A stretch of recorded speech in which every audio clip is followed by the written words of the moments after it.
I'm Megan Mitchell. This is my co-host, John Morrison, and you are listening to the True North Racing Podcast. Time to strap in, pull those belts, and get ready for an action-packed episode of the True North Racing Podcast. Are you ready to unmask? Unhelmet your favorite racers? Get ready for the most fun you'll have outside the racetrack to get you ready for the next race. You're listening to John Morrison and Megan Mitchell, and this is the True North Racing Podcast.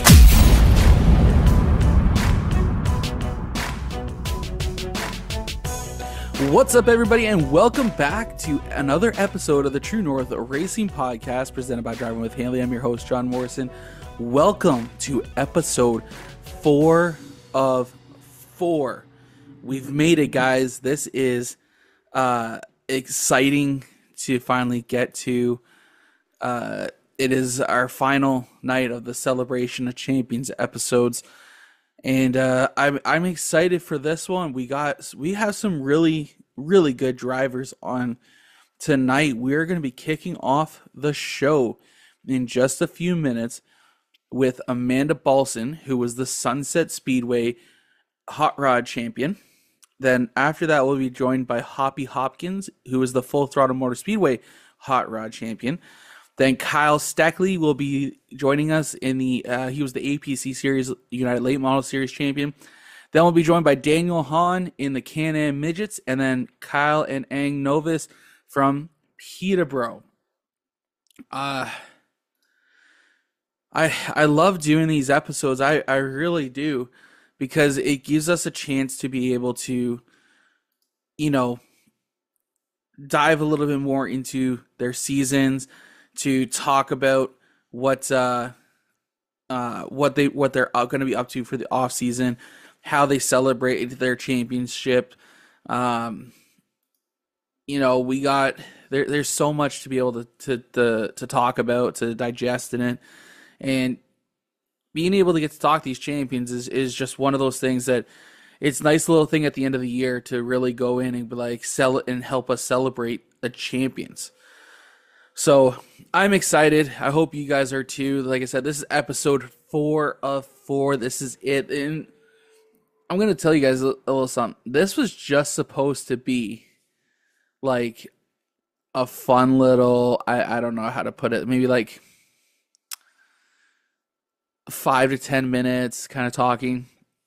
And again, I gotta give a huge shout out to Trevor Colliver, who suggested, he didn't mean to, but it just came out that way, where he's just like, oh, Mason will start the episode, I'll finish it. I'm like, dude, I'll split these off into 4 episodes. Perfect. So that's exactly what we did. I hope you guys have been enjoying these, enjoying talk and listening to the champion speak, and seeing what maybe they are up to for the off season. So without further ado, let's welcome the Sunset Speedway Hot Rod Champion. Wow. Sorry, let's try that again, shall we? How about we bring in the Sunset Speedway Hot Rod Champion, Amanda Balson. Joining us first, we got the Sunset Speedway Hot Rod Champion, Miss Amanda Balson. Amanda, how are you? First of all, how are you been doing? Still riding the high from the end of the season, and doing really well. Thank you. Yeah, that's good to. Sorry, I'm so sorry. I was just telling you, I'm a little out of loop right now. How was your 2024 season overall? Honestly, like a dream season. We won 3 out of 6 races at Sunset. We secured the championship. We put on some really exciting racing for the fans. Sponsors were happy. The crew was happy. Just, one of the best seasons that I've ever had. Just fantastic. You know what? When the sponsors are happy, it's been a good year, right? Absolutely. Yeah, that's very important to keep them happy. I mean, winning is not, necessary to keep them happy, but it certainly adds to the excitement. It certainly helps. I was going to say it certainly helps for sure. You had some exciting racing happening at Sunset Speedway this summer. I want to say I was there for two of your wins this summer. I think I was. I know one for sure. And you and Dan Archibald put on a hell of a race. With that green white checker. First of all, that was fantastic. And actually, after realizing it, I'm going to be honest. After realizing, me and my wife Jacqueline, we were sitting in the grandstands that day. We were watching, and I believe Mike Schmidt was actually sitting like a row in front of us, and he goes, "Oh, what do you think about Amanda? What do you think her chances are?" I'm like, "Well, I mean, she's pretty good here. I mean, like she's got a good shot." And then after you won, I was like, and he goes away. I'm like, I think that was Mike. I think that was. But first of all, that was a hell of a race. That was one of my favorite races all year. I think no one was not sitting. Everyone was standing when the two of you came to the line for that race. But obviously the win's really nice. But how about you tell us some of maybe one of the low points you had in the season? Honestly, this year, like the lowest point we had was getting involved in just a regular Saturday night wreck, really early in a feature and having to go to the tail of the field on a night when I think we had 21 cars in the field, and battling back up to our worst finish of the season, which was fifth. That is so weird to say without your worst finish of the year was a fifth place. Right? Yeah. But I mean, I wish I could tell you, hey, something went wrong here. But I mean, honestly, like everything was just absolutely perfect this year. Like we showed up every single week, ready to battle. And that we did. and yeah, you guys did. That is for sure. But for anyone, and there's a lot of people who know about the hot rods, but specifically at Sunset Speedway, what kind of racing do you guys produce week in and week out that you can think of to kind of get people to either come out and watch you guys or to even jump into a car of their own and come race with you guys?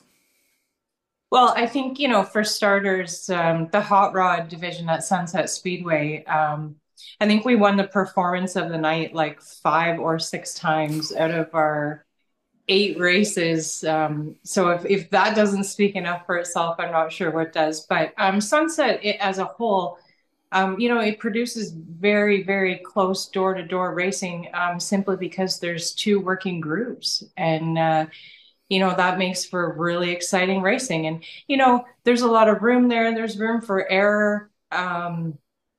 And yeah, I mean, mostly the 2 working groups is what really makes that place produce the kind of racing that it does. And, the hot rods had a big field this year. It was a really diverse crowd. We had new, we had old, we had, everything in the middle.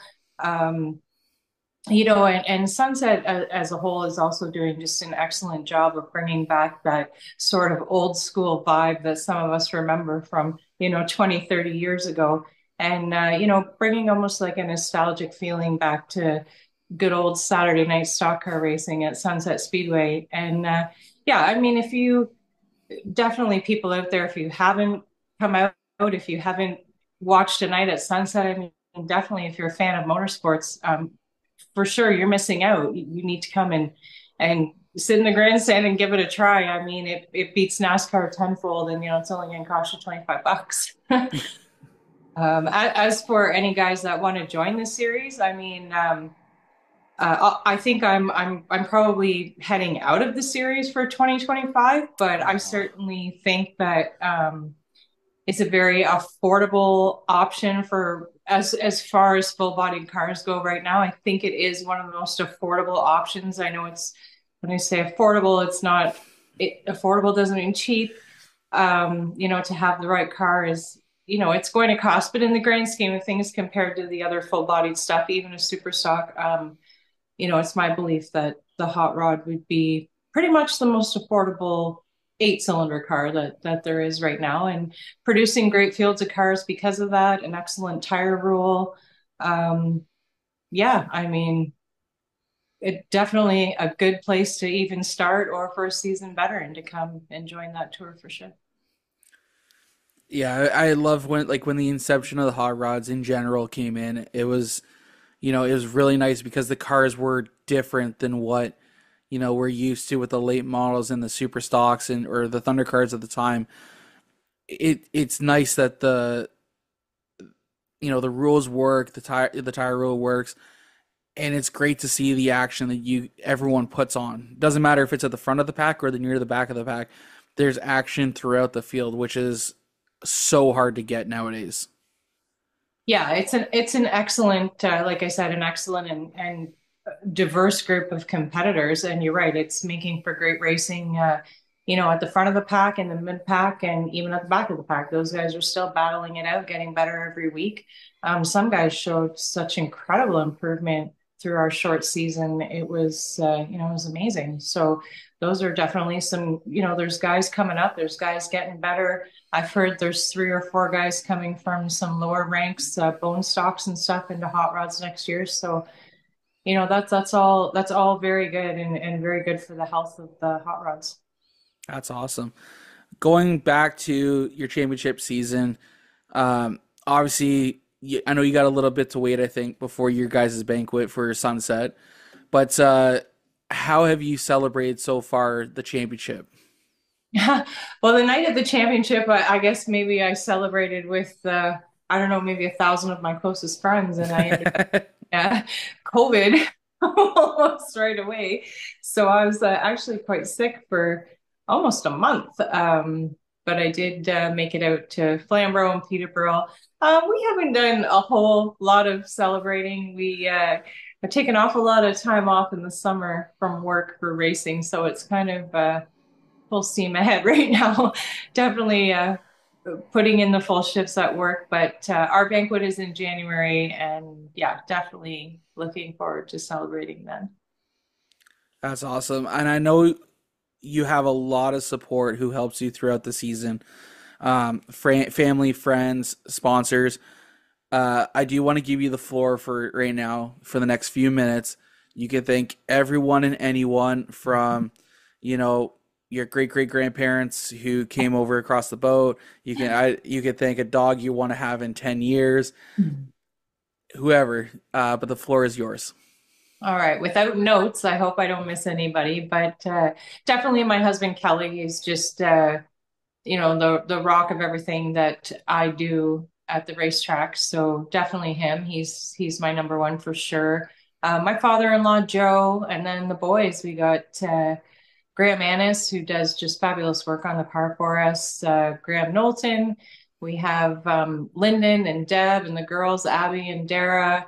We had Chris out one night. We had Mike and his son out one night. We've got, lots of different people that come on out and help us. I'd be here for days if I listed all of my friends that support me in the grandstand. They know who they are. Thank you so much. And then, the guys that support my race program, that get me to the track every week, that make the car go around.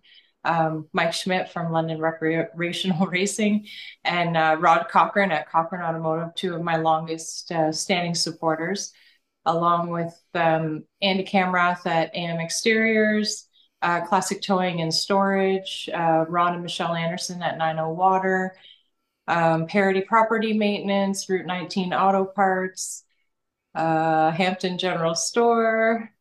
Oh boy, I hope I didn't. Anybody.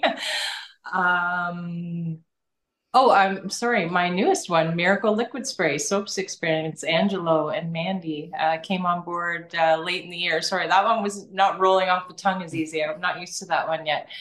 They came on board for the last 3 races of the season, and I'm actually getting really excited to shoot some video showing off what their product and what it is and what it does, and and selling it to racers or anybody that needs it. It's actually a really great product for taking stains out of your fire suit. So look forward to sharing that with everybody when I get a break from work.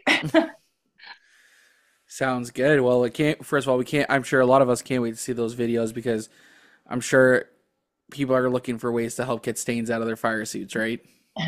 Absolutely. It's a fantastic product. I mean, Kelly actually quickly he spilled fruit punch on my carpet about a year ago. And of course, I did what any responsible adult would do when you can't get a stain out. You just put a piece of furniture over top of it. So that is what I did.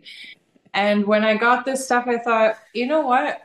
What's the harm? I'll give it a try. I moved the little table I had there. I sprayed it, I wiped it, and I'm not kidding. It came right out.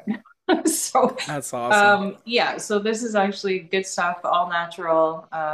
Yeah, stay tuned. I can't wait to share it with everybody. It's a great product.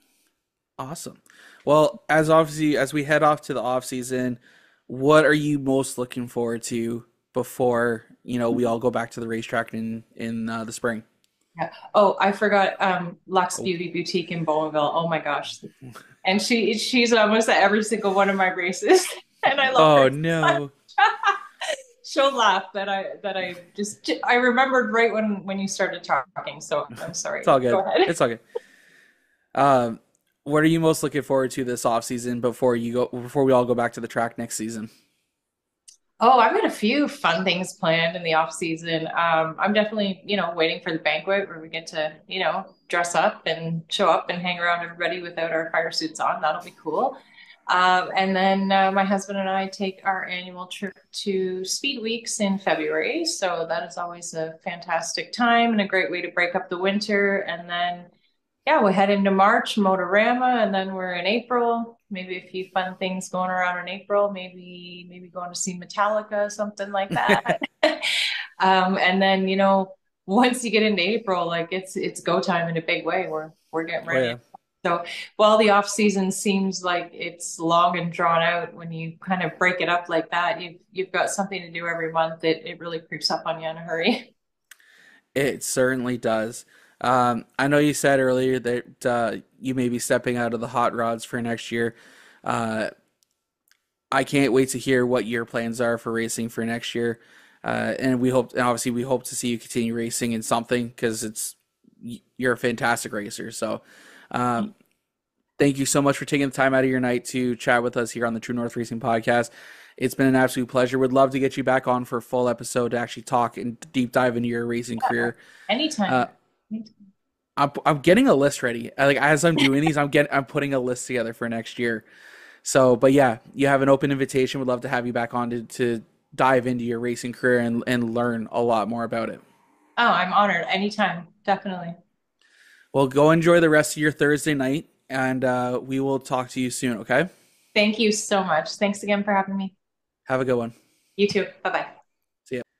Next up in our Celebration of Champions Part 4, we got the Full Throttle Motor Speedway Hot Rod Champion in Hoppy Hopkins. How's it going? Good. Thanks for having me on. No problem. And congratulations on your championship this year at Full Throttle. How was your season overall for you? It was a lot of fun. There was a lot of success. It was a lot of work at times too. At one point, there was 100 hours in a week because we tore our car off, or the side of the car off at Sauble to get it to the Varney the next weekend to make sure we could continue for the championship. It's a lot of work doing something full time at one track and then going with a traveling series as well. But it turned out okay, and we had a lot of fun. It was worth all the work in the end. And you know what? That's the best part is when all the work is, when the checker flag falls at the last race of the year. It's awesome when that feeling comes over you. You're like, yeah, you thought you were going to be here, but you got there, which is awesome. But obviously touring every now and then as well probably puts a little bit of strain on you guys to get the car prepared, especially when you got to go back to battle for your home track the following week. With the season that you guys had, how many wins did you guys get overall this year? I'm not sure. I think it was 8 or 9 overall with at Varney. Wow, that's pretty good actually. Yeah, we did really well. I was really happy with it. We it was a lot of work, but it all the hours in the shop. That's what it comes down to. Like it makes it worth it in the end. Exactly. Like I always I think a lot of racers say that races aren't won on the track. You drive on the track. The races are won in the shop to find that speed. so that you continuously stay fast or get faster for the next time out. I think you're a third driver from Full Throttle that we've had on for this, so this is awesome. Right on. With the hot rods, they are, in my opinion, they are big, they're bulky, and but they resemble so much of older cars, which is why I think they're big and bulky. But I know they're not that overweight or anything like that. Their original counterparts, I guess we would say, would be. Yeah. How, obviously, with a big, with a VA motor that you guys have, how how fast do you guys get on those straightaways before you guys get in the corners? That's before we continue on, I need to know that. I wouldn't know what to tell you. I have no idea how fast we're going. Not fast enough.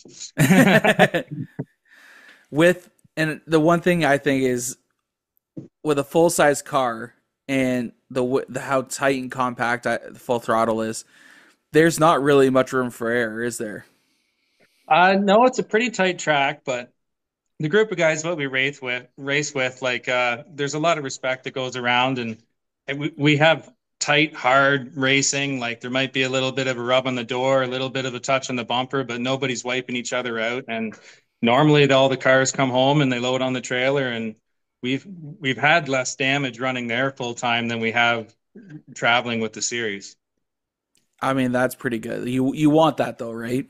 Yeah, that's what I look to want to do when I race. Like I want to bring the car home in one piece. Obviously I want to do it in first place, but there's a lot of time and effort to try to make the big sexy cars look good. So you want to keep them come home in one piece, right? Exactly. I just talked to Amanda before, but I didn't get a chance to ask her this kind of question. Your chassis isn't a standard, like, built on a specific frame or anything like that. But how did you acquire the chassis or the race car in general? So I went to buy an enclosed trailer from Huey Noon. And if anybody knows him, he was quite the salesman, and he ended up selling me that old chassis. And it's an old one that Kent Nude had driven in the Cast Car series in the mid 2000s. Yeah, and previously owned by Kelly Williams. So it was just something that we were looking for parts, and we ended up coming home with the chassis. And the next thing you know, we start cutting and grinding, and it's a hot rod. So, hey, nothing wrong with that. That is awesome. Yeah. Going into, the championship night, I got to know what was your points lead like going into that final night? Were you comfortable? Did you secure it like 2 weeks before? Like, what was your deal there? We had a fairly comfortable points lead. I think basically all we had to do was start the race.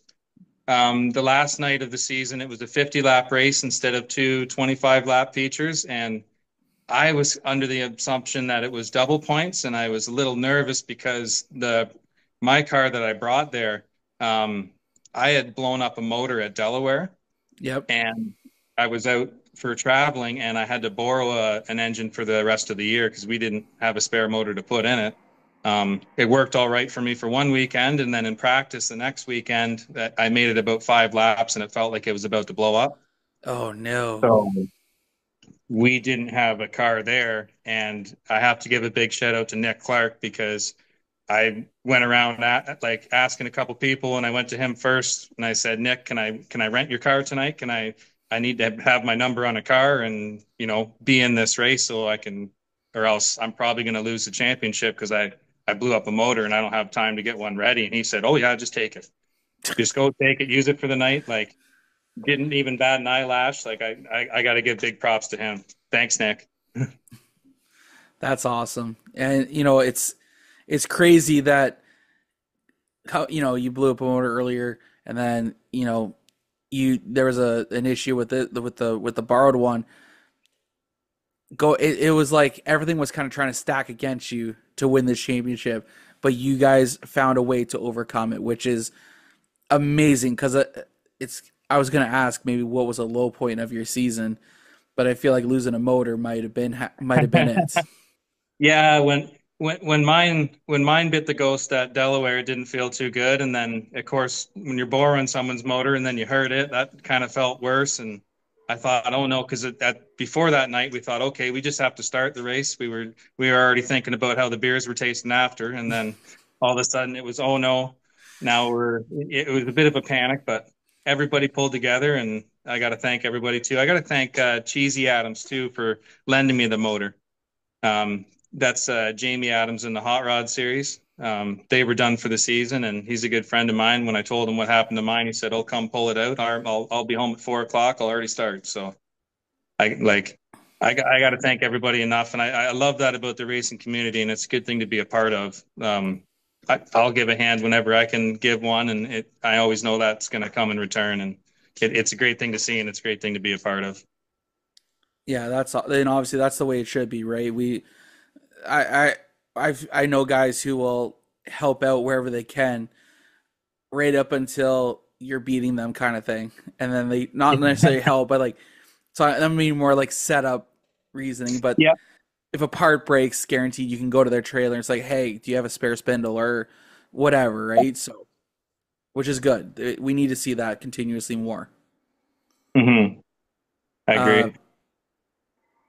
Obviously, celebrating a championship is awesome, but when you completed that night in Nick's car, what did that feeling feel like for you when you crossed when you crossed that start finish line for the last time for the year, and go, damn, like I know I won the championship.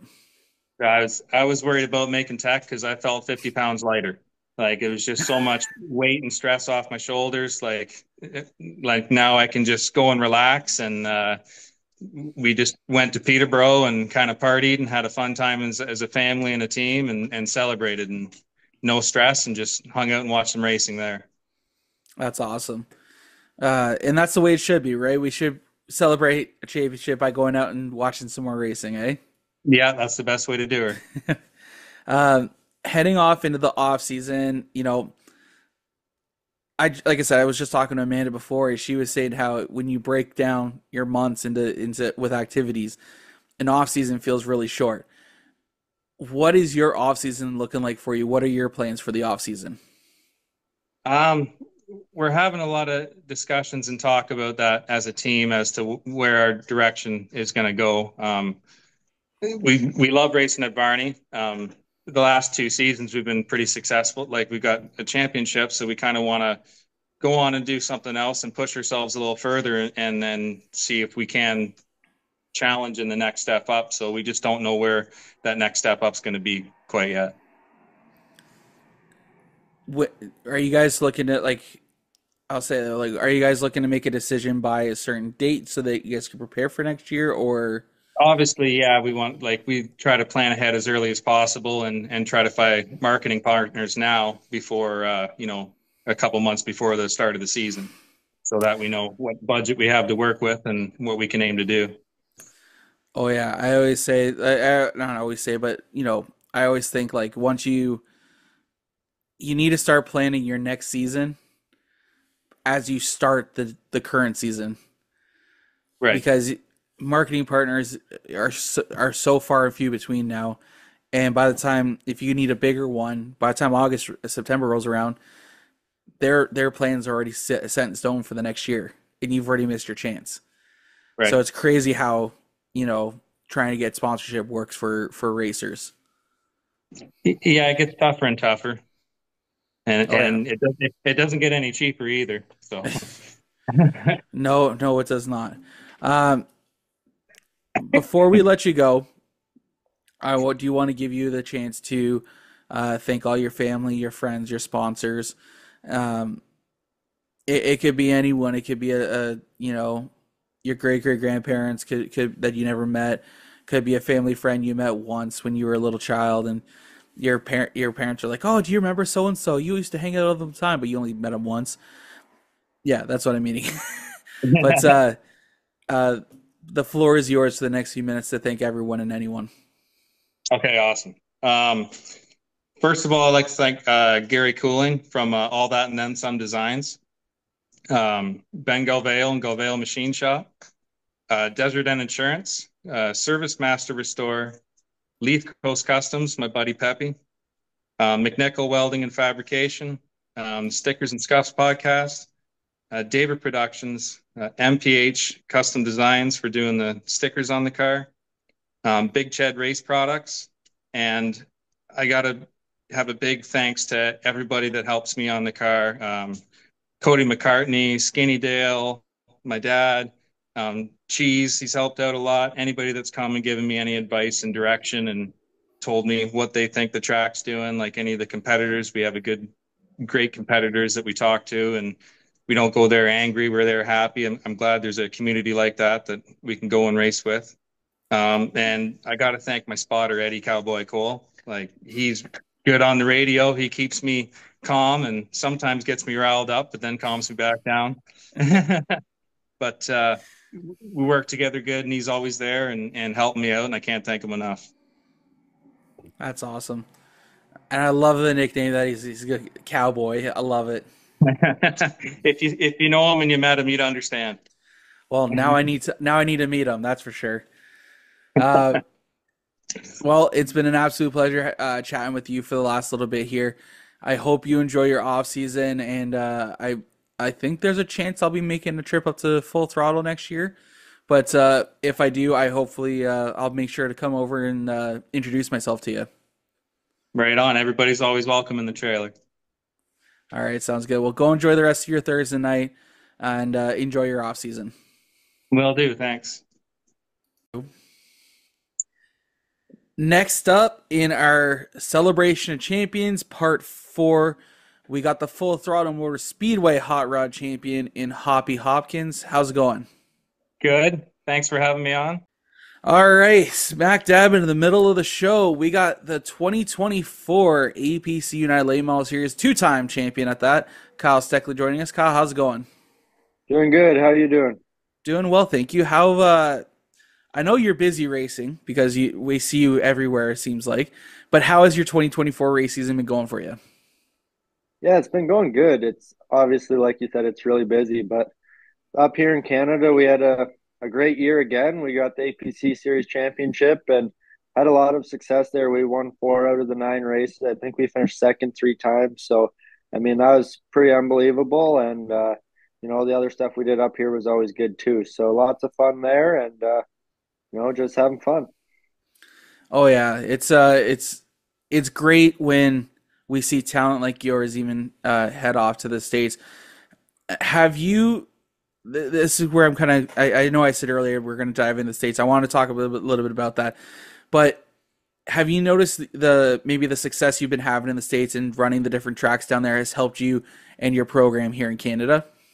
Yeah, definitely. I mean, I think just getting in race cars, any type of race car anywhere is going to help you. So being able to go to all them different tracks and being in a car with a lot more horsepower than what the Pro Late Models up here do is just teaches me little things, that you don't really have to worry about in a Pro Late Model. But once you do get in a Pro Late Model, you kind of take those into account and you can adjust a little bit here and there and save your car a bit better and, just do little things to try and be better. And I mean, just seat time is all really. I think the more you can be in a race car, the better you're going to be. And it's just all repetition and, learning each time you're on the track. And that's the one thing I've always noticed about you is and again, something that I've picked up on from 4 years ago, it feels like you are one of the drivers that really focuses and really tries to not learn, but you really like to learn and really work on the cars to make them better, which obviously is fantastic in my opinion. And I've seen you've worked your way with and been working with other teams and drivers and stuff like that as well, even to the point where you got to drive a throwback paint scheme to your father at CTMP this summer, which, by the way, was fantastic. Where'd you finish in that one? I know it was near the front, right? Yeah, I finished 3rd there, so a really good run. Which, if I remember correctly, your dad never won on a road course. Never. And you came with 2 spots shy of making that happen. But I do want to talk a little bit about that. What did that feel? What was that like being able to run kind of like a throwback paint scheme to your dad at a historic track like CTMP?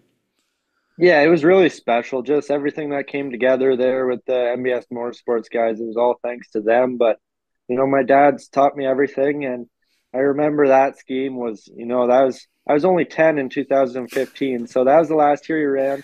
So that's the scheme I remember most. And I was up in the sitting on the hill at CTMP in 2015, and Dad led the last, I think, his 18 laps, and Andrew Ranger moved him on the last corner, and they end up wrecking and not finishing. But that just was one I always remembered. So to be able to go back there to CTMP in the same paint scheme, and it wasn't the win, but it was a really, really good run, and I think it was a good relationship that we built there, and we've been building over the past few years. And MBS guys are great, and super thankful for letting me be able to run that scheme.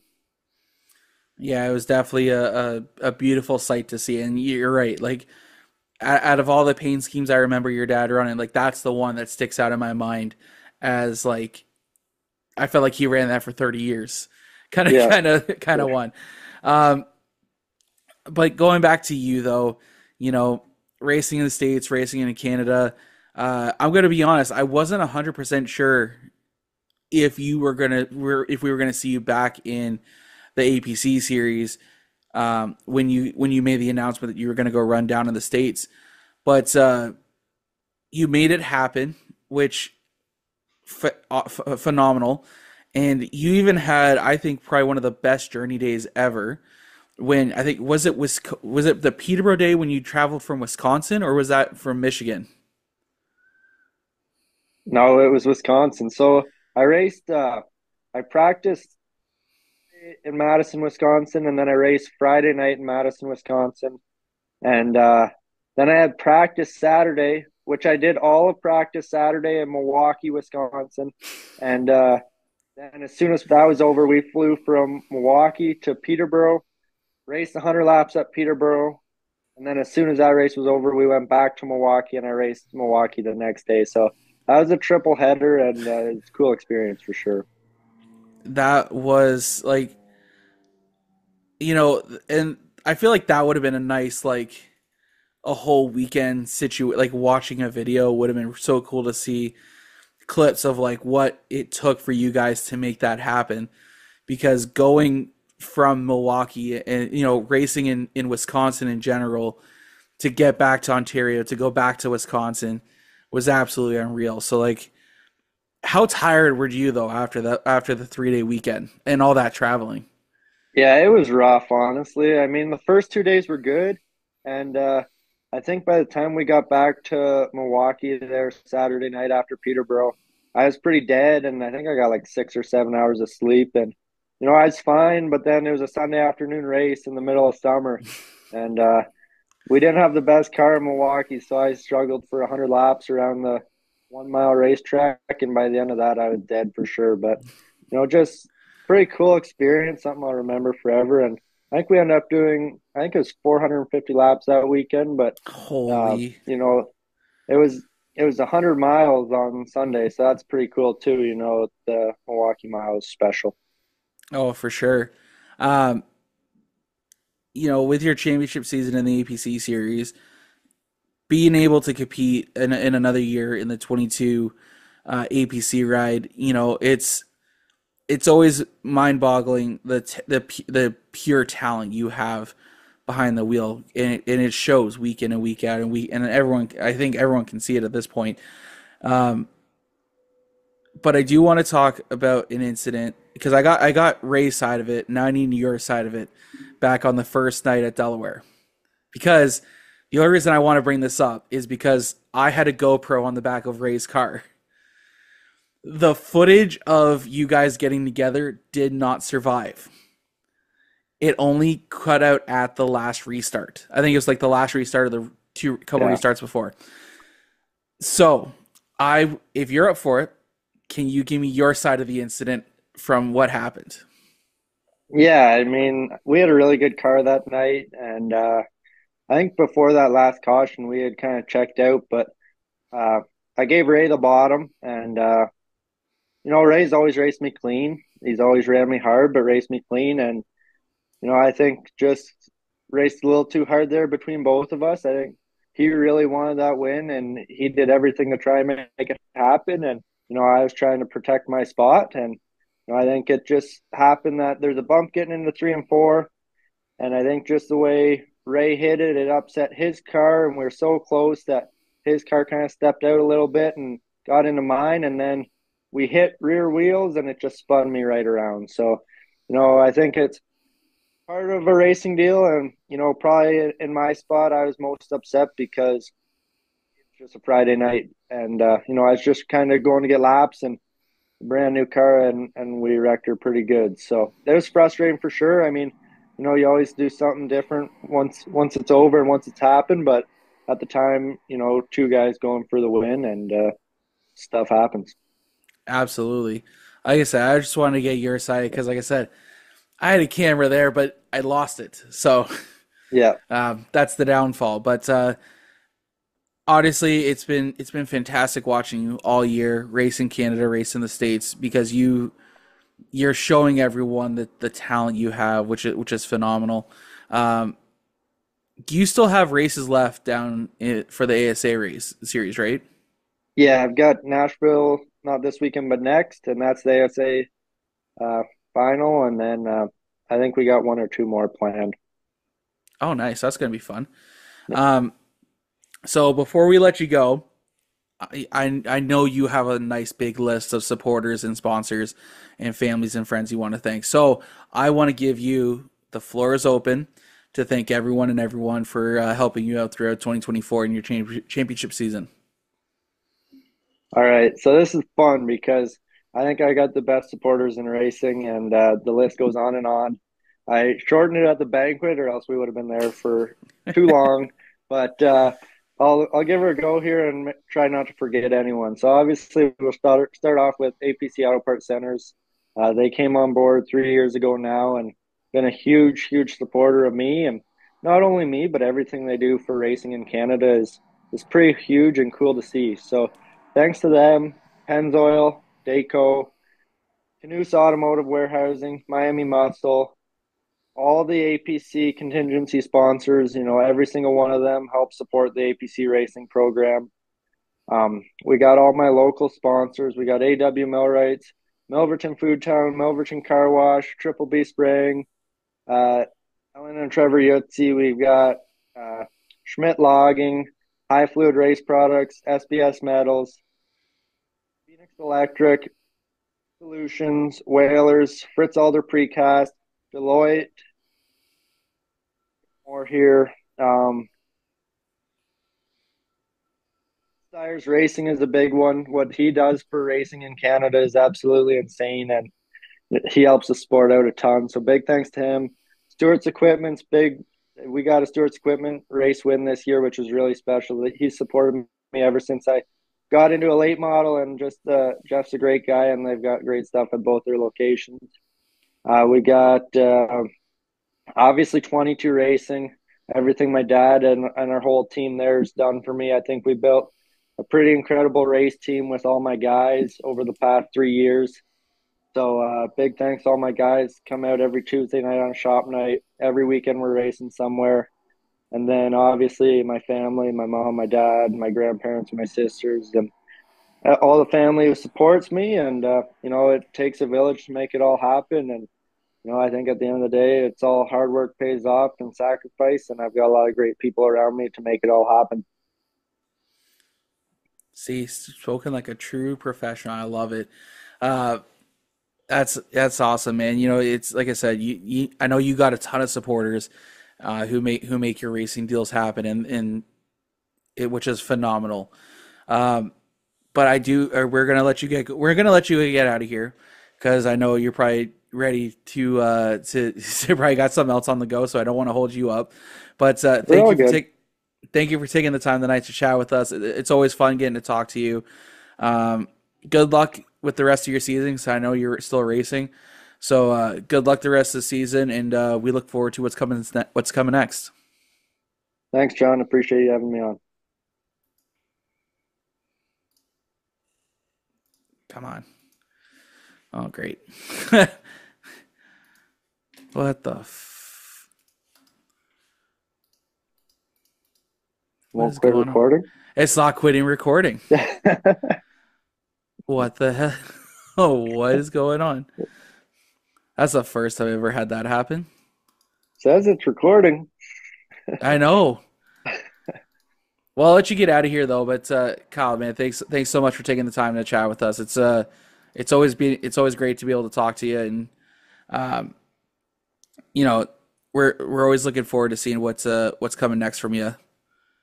No, I appreciate that. Thanks for everything you guys do for, Ontario racing and supporting it and trying to grow it as much as you guys do. So it's cool to see. Well, go enjoy the rest of your night, okay? And like I said, good luck the rest of the season. All right. Thanks a lot, John. See ya. Take care. Bye. All right. As we're just about to close out our Celebration of Champions Part 4 episode, we got the Can-Am Midget Champion, Daniel Hawn, joining us. Daniel, how's it going, man? Man, it's going real good. That's good. And how was your 2024 season? It was an interesting one.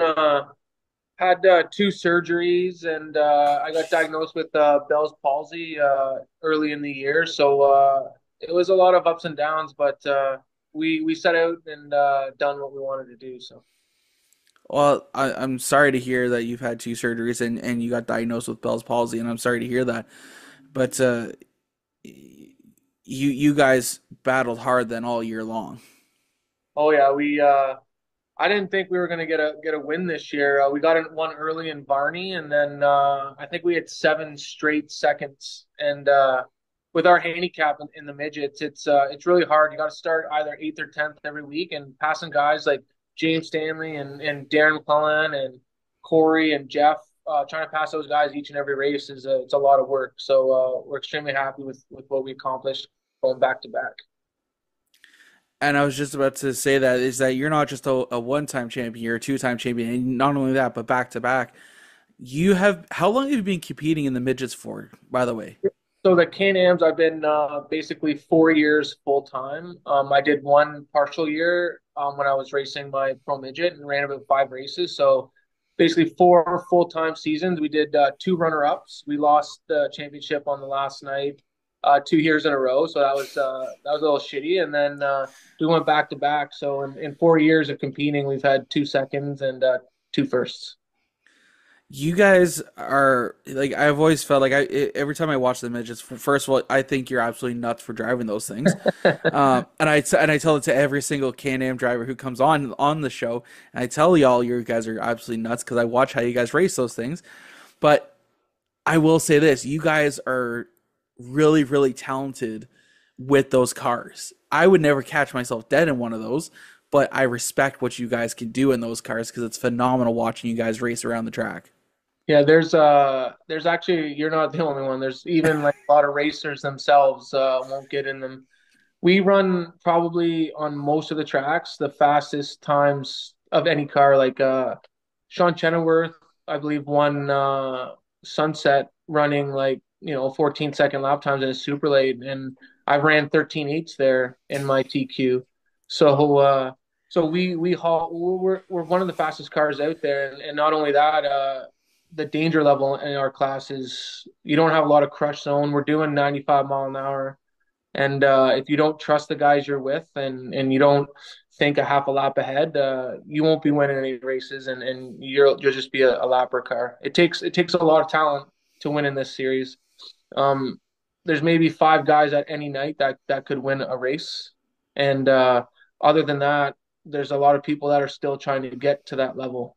And I don't know what it is with me and my team, but we found it relatively quick. We had the help with Mac Demand when we bought the car off him, and we've chopped it up every year, just trying to get better. And if you're not evolving as a racer, you're going to be left behind. So we don't want to be left behind. We want to be, on your podcast and doing these interviews as a champion and not as a runner-up. So, yeah, and it's.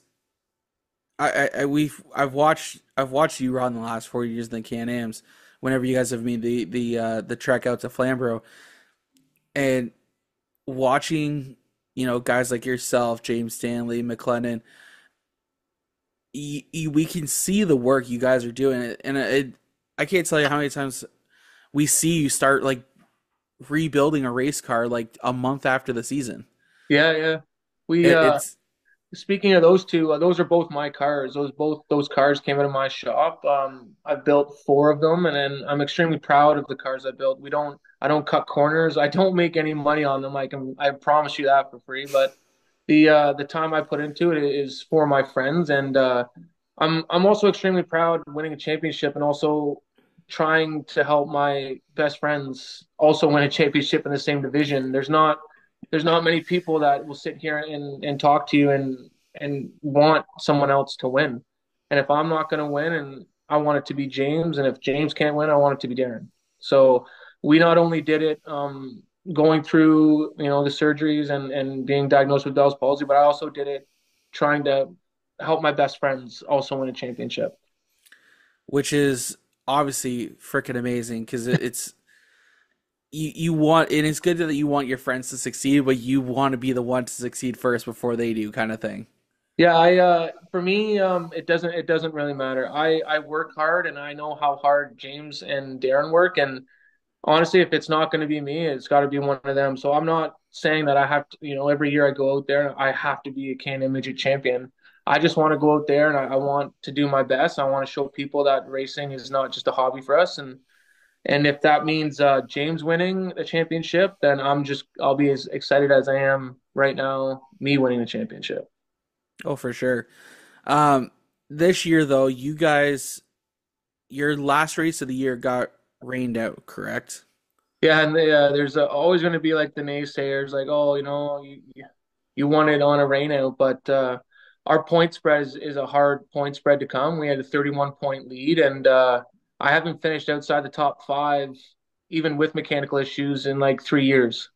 So you can do an educated guess and kind of determine what the outcome was going to be. But I thrive in high pressure situations. I've always done extremely well, and I come prepared every week. So I knew we were going to be Can-Am Midget champion, even if it didn't get rained out, and that's what was going to happen. So I don't want to win it like that. And if I could have, I would have done the 30 lap battle.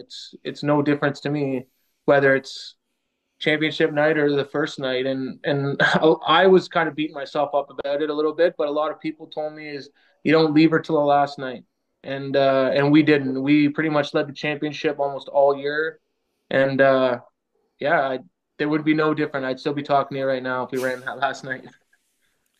The way I always look at it too is, yes, there are championships that are determined on championship night, but overall, the championship it's a season long affair. It's not comes down to one night like it does in NASCAR, where you got four guys, same points. Whoever beats out the other three wins. That's not the case here. No. It's 10 to 12 races ish. I don't know how many you guys run. I think it's about that. I think we had 15 this year. We had a couple of rainouts, so yeah. So on a regular year, no rainouts. That's 15 events. There's an opportunity for you. You could either lose a bunch of points one night, or they could lose a bunch of points one night, or you both lose. One wins, one loses, whatever, right? And yeah, like it sucks when it's on a rain out and there's no rain date. And I've talked about this on the show as well with my friend Megan. Do you think they should be, like, when it's a championship, should there be a rain date scheduled for them? So as a racer, I would say, yeah, that's the best way to do it. But our club has a policy on rain dates, and if we don't schedule the rain date, a week in advance, they have 7 days to notify us, and we don't have rain dates. It's not like it's something new, right? It's not like, oh, it rained out, we're not getting a rain date. Our club has strict rules on the rain dates, and it's been around for 50 years, same thing. So I like that though. Yeah, and it's a black and white thing, right? It also helps Yeah. like it sucks, I would say, for promoters when it pushes to the next day and then we don't show up, but we have our set rules, and we've had our set rules for a really long time, and that that's what I love about the club is it's been around 50 plus years, coming on 60 next year, and there's not many other ones that have been around that long. And I have one of the oldest cars in the club. So my car, Jeff Blackburn's car from last year, I'm not quite sure how old Corey's car is, but we have probably three of the oldest cars in the club, and they're still doing most of the winning. So that's also what I love about it. You tweak little tiny things, but the cars, are still as fast now or back then as they are now. Oh yeah, it's like I said, the evolution of them have been unreal. Like I found old videos from like the '90s on YouTube of the Canon. It says Canon midgets on them, and I'm watching them like that looks nothing like what y'all run now. Yeah, we the motor program has changed a lot. They used to run like a super stock motor, which was basically pretty much open rules, and they were very expensive and they were unreliable. And they switched to the '05 GSXR 750, which is the motor we run. They actually, I believe last year or the year before, they allowed up to 2019. But still, the fastest ones are the '05, and you get a full season out of it. All you need to do is a head job. You run pump gas. The operating cost of a Can-Am midget is the cheapest racing, cheaper than a four-cylinder. If you don't wreck your car, you can run all season on a set, maybe two sets of tires, and $20 a night on pump fuel. Sold. Count me in. It's cheap. Fair. It's cheap, but the only downside I would say to our cars is that you don't have a catalog like you would a crate sprint or a late model. You don't have a catalog that you can go and order your parts from. Most, other than the cars that I've been trying to build, the cars similar with parts that you can buy off the shelf, that just gets really expensive, really expensive. So where we thrive in my shop is I'm a machinist and a welder and a fabricator. I do all my own work. I do everything from the chassis, building chassis to tube to the machining, and that's where we excel. And like a new car nowadays, if you want to build a top-notch TQ, you're going to be close to 40 grand, and that's because our rear end's $5,500. The motor, the motor to get out of a bike, an '05 Gixxer still is $5,000, and it adds up and adds up and adds up. But that's not saying that the cars aren't still out there that you can go pick up cheap. James Stanley has one for sale. Jeff Blackburn has a couple for sale, and those are around 15,000 that can go win a race, no problem. And when you incorporate the cheap operating cost, it's the best form of racing. You can't beat it if you can get over the speed and the danger of it, which we don't have many big accidents. I think maybe last year, Roberto Polio, he got into a pretty bad one. His throttle hung, but he wasn't injured. He was absolutely fine. And we don't have those red flag crashes that, the outlaw midgets do and even the big cars, because a lot of the guys respect each other and know that open wheel racing, you can't push the envelope. Oh, for sure. Which is the biggest thing is you have to have that discipline where you can't, you don't have a fender. You touch wheels, there's consequences to it. There's big time consequences, and like racing for a championship is different than racing for wins, right? Where you're racing for a win, you're gonna push that envelope because you're only there to do that. Where if you're racing for a championship and let's say race 2, you finish 15th, and the guy that you're chasing finishes first, that's a really hard obstacle to overcome. So I race with 100% respect. I try my best not to get anybody. I think this year maybe I kind of made a few enemies, but I was always the one in the past lifting. I was always the one in the past given the room. And when you do that and constantly get taken advantage of, it makes it hard to come back. So this year, I've got my arms up a little bit, and when you spend 3 years not doing that, and then all of a sudden you hit a turning point where you're like, I'm getting my arms up, people don't like that. But I try to do my best. I've won the sportsmanship award 2 out of the last 3 years, and I truly do help anybody at the track in order to get out. I'm the first one to be there if someone wrecks. So I'm the first one to offer my parts or whatever we need, and I don't want to be any other type of racer than that racer. And that's exactly what we need to see, right? We want those guys who are willing to help and whenever possible, right? Like that's the biggest thing. We need cars on track, and that's what a lot of divisions struggle with. So it's good that you're out here willing to also still help with competitors. Yeah, if you don't evolve, like for instance in my last series in the Pro Midgets, I basically took James Stanley and I showed him everything that I know and that was making my car faster, because it's no fun just going out there and running by yourself. And No, he came strides, and he beat me one race at Peterborough and then went on to win a Pro Midget championship. And I do the same thing with the Can-Am, because if you're going to sit there and not evolve anybody, like what's the point?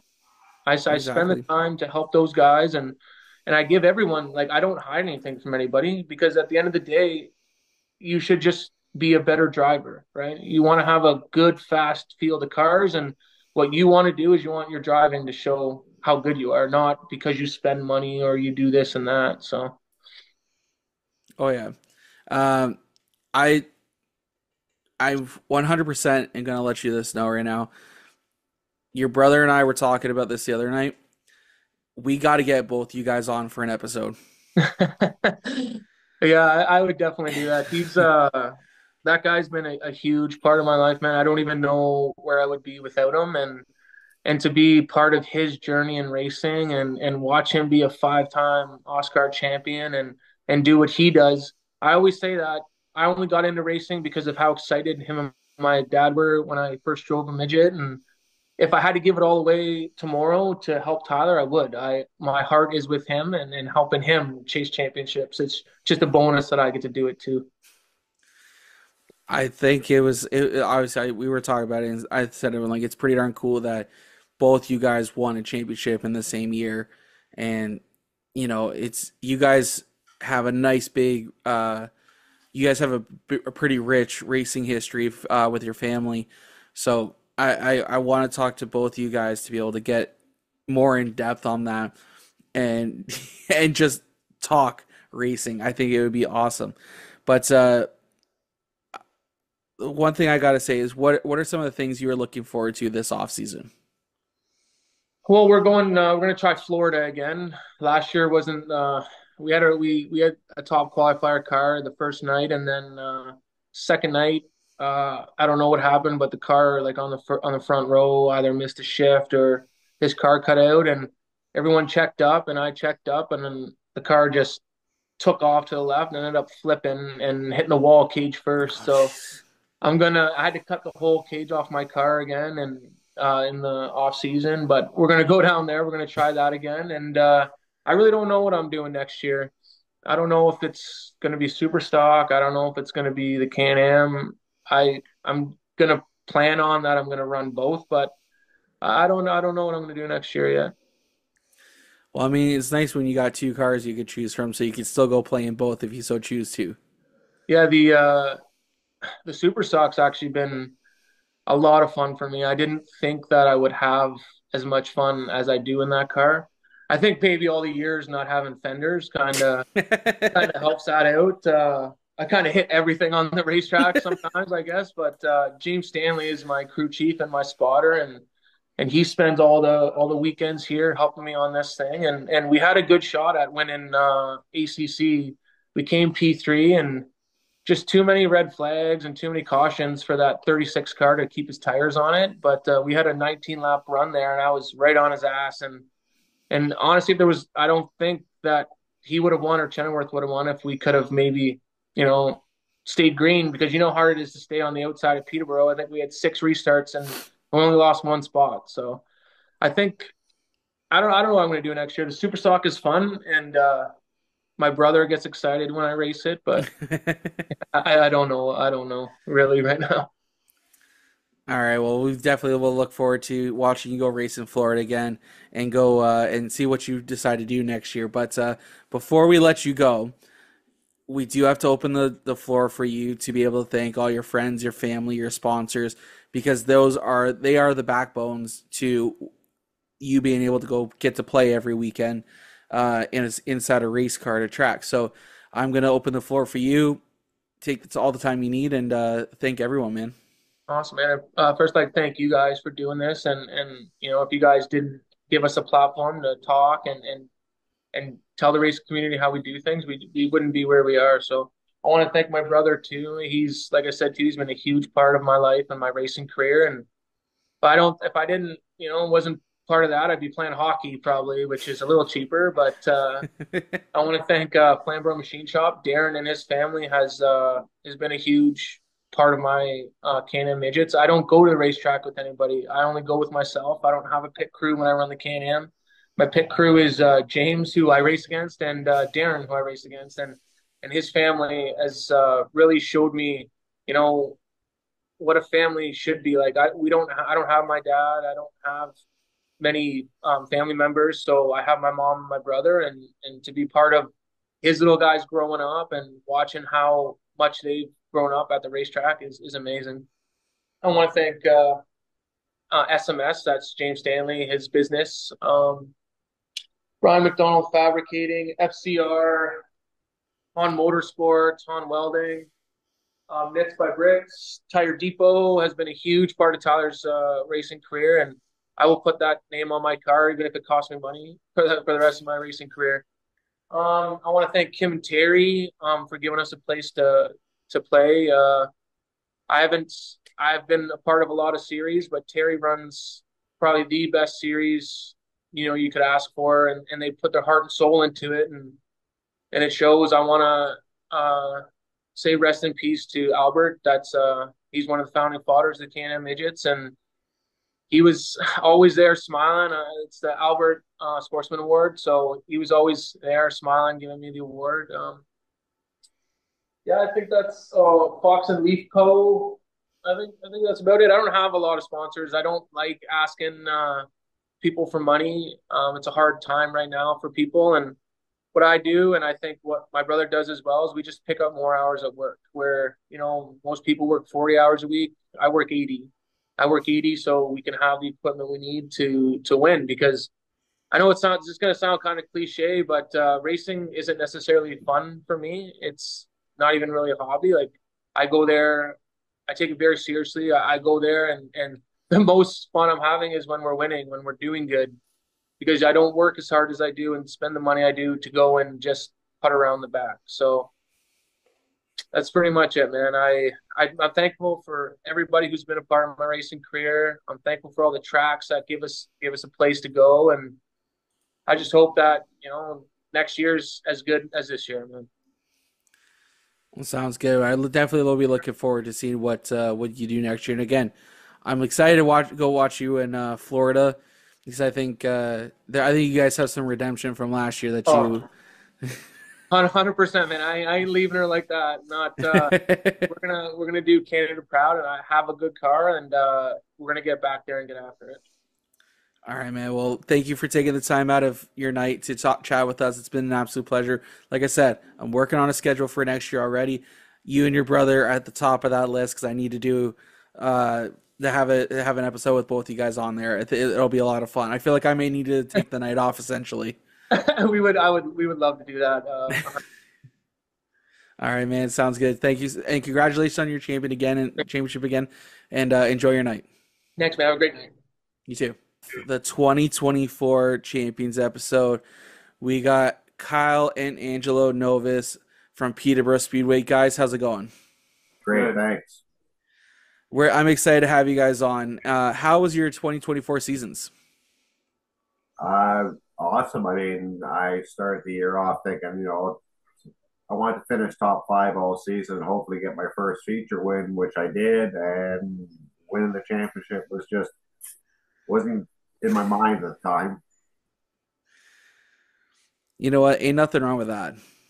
No, God, no. Me, I was just kind of help Dad out here and there if he couldn't drive or whatever. And for me, it was just all about having fun and just doing the best I could do, and for Dad really in points, right? And like it was all about fun for me. Like, I had almost no skin in the game, so.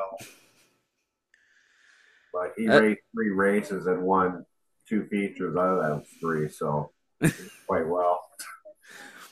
You know what? That's good though. No skin in the game. Just go out there, help him out. 2 feature wins, really? Yeah. Yeah.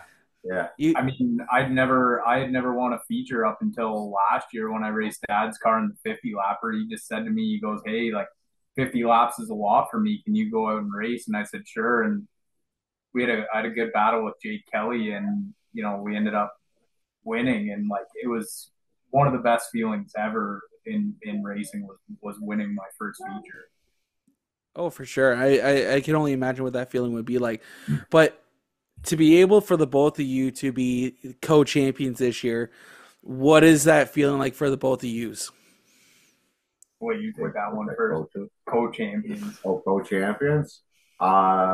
Unbelievable. Like, he actually started racing before I did, right? So I was crew chief in his car, and then we raced against each other when I got my own car, and sharing the same car is great. I love it. I don't even think of myself as a champion. Like it's Dad's car, it's his number, everything like that. Like people see the car and they associate that car with Dad, right? And I try to like stay in the background or whatever, but when people were congratulating me, like I said to Dad, I was like, I don't even like consider myself a champion really. Like it's just I was more there to just help him or whatever. And so, but it feels really, really good. Like, I mean, I know people race for a lot of years and like, it's hard to win a feature, let alone a championship. And especially like, haven't really been racing that long either. So. And you know what? Ain't nothing wrong. And you're absolutely right. Like people race 40, 50, 60, well, maybe not 60 years, but at least 30, 40 years. Yeah. And hardly sniff at a championship. And it's nice when it does happen though. Oh yeah. Oh, I was hoping for, I've been going 6 years now. Just the first heat race was a great feeling. I just wanted to win a feature. That was my big thing. And after he won his first feature this year, then I got the next weekend after, I got my first feature, which was mind blowing. Oh, yeah. But you still don't think championship until we came pretty well to the last weekend, and we were only separated by a couple of points. That actually led me into my next question there was how many points did you guys have? Because it's and that's fine because it leads me to my next point. My next question actually is going into that final race though, like knowing there was only a couple points between you and second, like what was that feeling like going into the race? Well, Dad actually went into the final weekend 3 points like below first place. Yeah. Right? So I mean, we had a conversation that last night and I just said to him, I was like, no matter what happens tonight, like it was an amazing season, right? And like the one guy that was leading points in the bone stocks at Peterborough, Sean Kennedy, like, if you lose to Sean, you're not even mad because he races so clean and he's just a stand-up dude. So I mean, it was a conversation between us. It was like, if you finish the night and you come out here in second place, you hold your head high and try again next year. So when were you guys told that you guys were the champion then? Did you guys know that night before you left the track? Oh yeah. I assumed in the feature I was 1 point behind Sean, but I had to pass Sean to at least be tied. And I finished the race right on his bumper, and we went both into the infield, and we didn't know until they actually came down and told us that I had beat him by 1 point. Oh man, one point difference. Like, and I love that. Like, it's such. And first of all, like if for anyone who's because I know Strongco was probably there filming the races that night. I could just imagine the conversation the announcers were having because that's such a great storyline. Yeah. Well, right? When I went down for my talk, they told me that it was 1 point. All I had to do was finish on Sean's bumper to win the championship. Yeah. Someone had told me that before the race because I was trying so hard to pass Sean during the race. Yeah.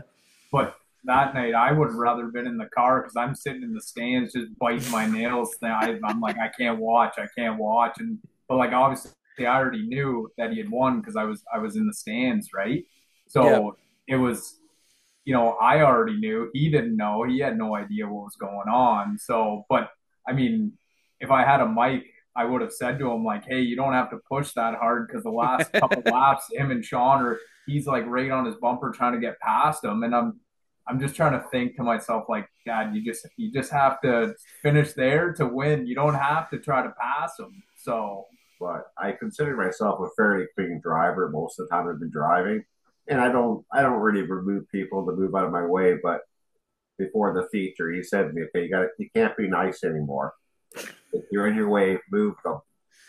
And I did a lot of apologizing after the race. So sorry about that. I didn't mean to move them. I wanted a championship. I'm sorry. Yeah. When some you don't even think about it until it's right there, and then you're like, I can do it. You can try, but I mean, if I lost to Sean, I wouldn't be embarrassed. I'm upset about it. You know what? And there's nothing wrong with that either. But when did you guys realize that you guys had a shot at the championship? Like, because it's such a long season overall. Actually, realistically, Peterborough's got a relatively short season for the most part. When did it start crawling into your minds? They're like, "Oh, we have a shot at this." When did that thought kind of start slipping into your minds? For me, it was about mid-season. I mean, in the early races, your points, you're kind of moving up and down the scale. Yep. So it was about mid-season, and I was actually in first in points. And then we kept saying, "Oh, like," and even Sean came up, so I could see you being champion this year. Like, no, I'll fade away as the season goes on. Don't worry about it. But I kept staying there. But that's where I give him credit right now, like so much, because second last race we were quite a few points behind. And I did start falling back. He raced the second last race. He won both heats and he won the feature. And that brought us right back into it. Now we're only a few points to separate it. So I mean, the last time he drove that car, he put us right back in the game. I didn't even think about it all year, to be honest. Up until 5 laps to go, it was like, okay, then we can do this, right? Because it's so hard. Like one thing happens, mechanical failure or whatever. You miss one night, you miss one feature. Like you can't really predict these things, right? So I mean, it wasn't really until the last night that I was like, okay, we have a shot to do this, but there's always that what if thing, right? So like I didn't really know what was going to happen all year. Yeah, it's one of those things. It's like a no-hitter in baseball. You don't talk about a no-hitter. Yeah. Right? Same thing with a championship. You don't talk about a championship.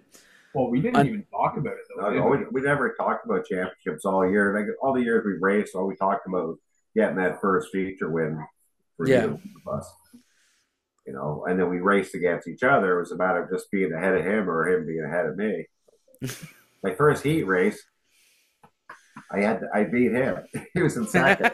I never heard the end of that. Even to this day, guys always say, "Hey, remember your dad's rookie season when he beat you in that heat race?" I go, "Yep, I do. I remember that." The guy still talks about it 6 years later how he beat him in that first heat. I love that. That's awesome. It's better being with them than against them. You know what? It sucks to hear 6 years later, but it's still probably a very nice family memory, though. Oh yeah. Oh yeah. No, it's awesome. And hats off that little car in the garage right now. It's going to get worked on a lot, but it doesn't have no straightaway speed, but it can corner like the wind. You know what? Ain't nothing wrong with that. It's the cornering is what matters. Yeah, and that car proves it every weekend. Oh yeah. It's scary at times, but it did good. Hey, if it's not scary, you're not going fast enough. Yeah, right. But it's just a short little car. I mean, when it twitches hard. Well, you drive it's the Mini Cooper one, right? Yeah. See, I love that car so much. I think that is just the coolest one ever. I'm gonna be honest. A lot of kids on fan appreciation come down. They all love the Mini. I mean, I can't think of another Mini in Southern Ontario that races. Nope. I'm gonna be honest. You racing the Mini reminds me a lot of. I can't remember the driver of the car, but he drove. We called it the Reese's Pieces car. That's why I remember this. But it was a Volkswagen Rabbit. Oh, really? I don't think I've ever seen it. It was a it was a Volkswagen Rabbit, and he was racing in the mini stocks at Flamborough 15 years ago at this point. And I can't remember who's driving. To this day, I still don't remember who drove it. But it was such a unique looking car because who the hell sees a rabbit? Yeah. Yeah. Right? So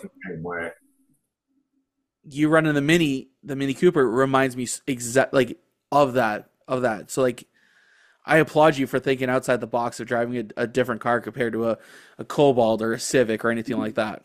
Well, it can be detrimental too, though. Like if we're at the track and like say something breaks, right? Nobody else has a Mini Cooper, so no. We have to carry parts with us. But if you say have a Honda, like everybody in the front wheel drive mini stock, bone stock, they're gonna have parts to help you get back out there. So yeah, it can be tough at times. And that's the downfall of it, right? Of running a unique car is you pretty much need to bring a whole other car inside the trailer, just to fix it, right? Yeah. As we head off in the off season, though, what are you guys?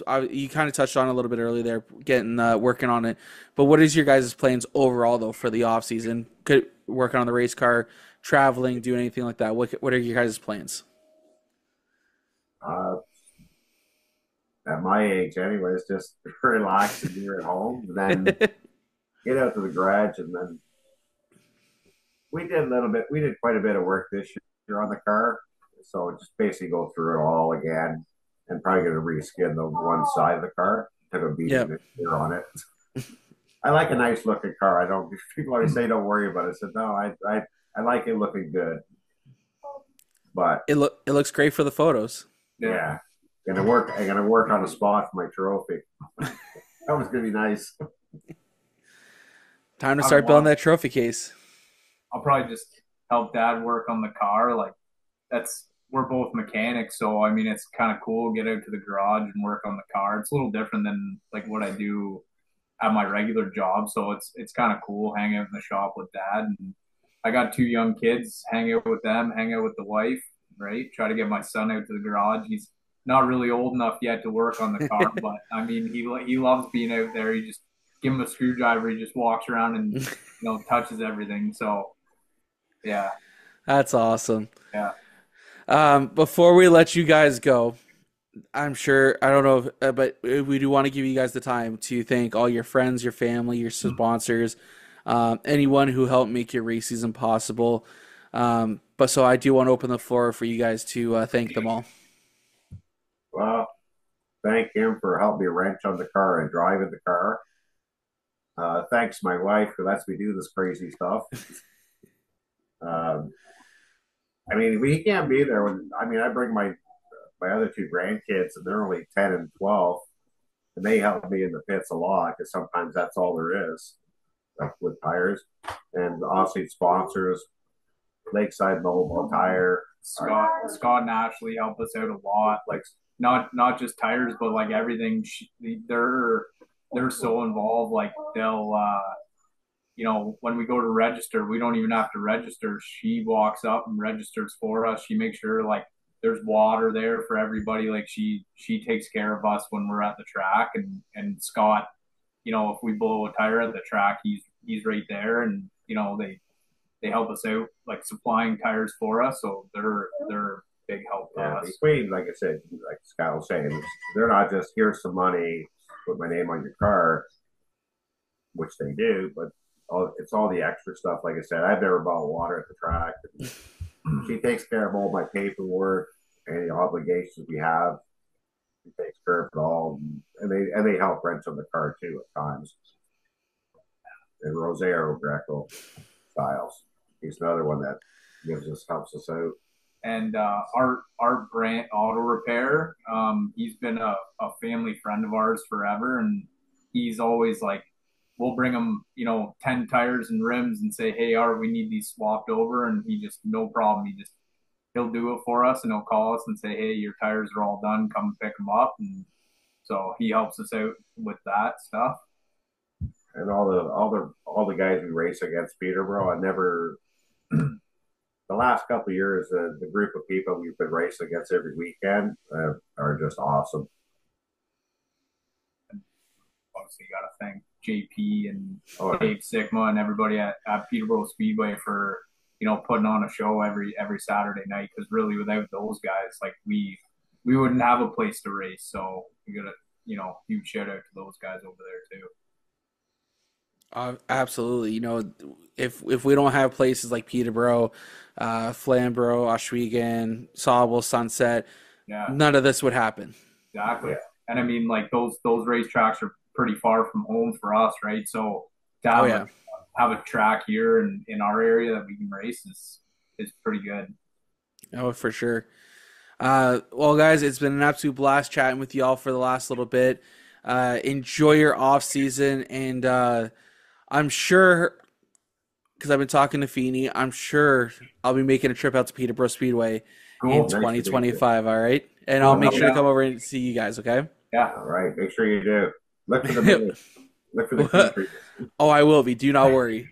Yeah. But enjoy your night, and thank you so much for taking the time to chat with us. All right. Thanks very much, guys. Have a good one. Bye. All right, and that is going to do it for us for our Champions special celebration of Champions. We'll have to figure out a new name for next year, but this has been a lot of fun getting to sit down over the last 4 different nights to talk with all the champions that we have. It's fantastic, like I said at the beginning of the show, to be able to talk to these drivers, because it's such an accomplishment that it could be their first, could be their third, they could have won back-to-back. Like, when you've listened to some of the drivers, they were unsure if they were going to win a championship, and that's fine. But it's nice when they do. So I hope you guys have enjoyed our 4-part series of the Celebration of Champions. We will be doing this as a yearly end of the season thing. So always keep in mind that if you want a championship, it doesn't matter if it's Ontario, it doesn't matter if it's the States. If you listen in the States, West Coast Canada, East Coast Canada, we would love to chat with you. So with that being said, make sure you guys follow Joe Media Promotions on Facebook, Instagram, TikTok, YouTube, joemedia.ca. Make sure you guys are also subscribing to the True North Racing Podcast, available on all major podcasting platforms, including YouTube. And to always hear the latest episode. I don't know when this one's coming out yet, so we may have a couple episodes left to go, or we may be done. I don't know yet. Hope you guys have enjoyed listening to our Celebration Champions episodes over the last few days. And we will catch you guys next time on the True North Racing Podcast, presented by Driving with Haley. We'll see y'all later. Bye now. And feel the vibe going into overdrive. Drop the flag, then the car zooming by. Hey, True North Racing. Let's go.